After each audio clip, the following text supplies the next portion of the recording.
kauna-unahang building block museum mapapasyalan na sa Amadeo, Cavite. Kapatid, hindi ba't parte na ng kabataan ng bawat Pilipino ang paglalaro ng building blocks? Kaya naman kahit sina lolo't lola, mama't papa, atit kuya, o kahit si bunso, tsak na mag-e-enjoy kapag napuntahan nila ang pinakabagong pasyalan na to ngayong Pasko. Tara, bisitahin natin ang first ever building block museum sa Pilipinas. Mula sa makukulay at maliliit na building block figures hanggang sa naglalakihan at nagagandahang creations. Yan ang libo-libong building blocks na matatagpuan sa Brixeum sa Amadeo, Cavite. Lahat ng figures na ito ay gawa sa orihinal at kilalang construction toy na Lego. Koleksyon ito ng isang engineer at first ever recognized Philippine Lego Ambassador na si Randy Protasio. Ayon sa general manager at asawa niyang si Thea, nagsimula ang koleksyon ni Randy noong bata pa lang siya. During early 80s, he's really into Lego. So he started as a kid. And then it was during the pandemic, right? When Mommy Rosie realized that the collections could not be contained in the basement na. Build this museum where we can showcase our collection, let people enjoy and see. It's actually a family collective effort. Bukod sa asawa niyang si Thea, sa pamangkin niyang si Enzo at sa ina niyang si Rosie, bahagi rin ng pagbubuo ng Brixeum ang mga kapatid ni Randy na sina Ramon at Sally.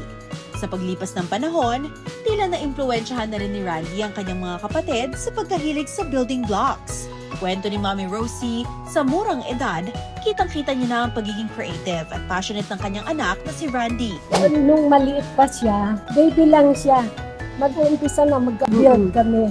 Just the very small set. At pag may nawawala, mas isang maliit na piraso, babaligtad ang buong bahay. Hahanapin niya talaga. Pagpasok pa lang ng museum, sasalubong na agad ang naglalakihang Lego figures. Meron ditong iba't ibang sizes ng characters, vehicles, buildings, at iba pang figures mula sa movies, comics, pati na rin sa actual tourist destinations. Matatagpuan din sa museum ang ilang Lego figures kung saan Filipino artist mismo ang nagdisenyo, tulad ng Sesame Street at Voltron sets. Kaliwat kanan dito ang classic pieces, rare sets, hanggang sa latest releases na talagang pinag-uunahan ng Lego enthusiasts at collectors. Bukod sa original figures, marami ring ginawa si Randy na kung tawagin sa Lego World ay mock. Ito yung custom o personalized model na ginawa mismo ni Randy bilang isang Lego fan nang walang official instruction na sinusundan. Tulad na lang ng surprise gift niyang Lego portrait ni Mami Rosie. The parents are also remarking nga pala na Lego is good for her children. It encourages yung play and creativity much more than spending time on yung gadgets nila. And you would surprise, it's not just kids. Actually, there are guests. Of all ages. Bukod sa two-story museum na Lego figures, mayroon itong play area kung saan pwedeng maglaro ang mga bata. Sa labas naman ng museum, mayroon din itong outdoor playground at mini zipline.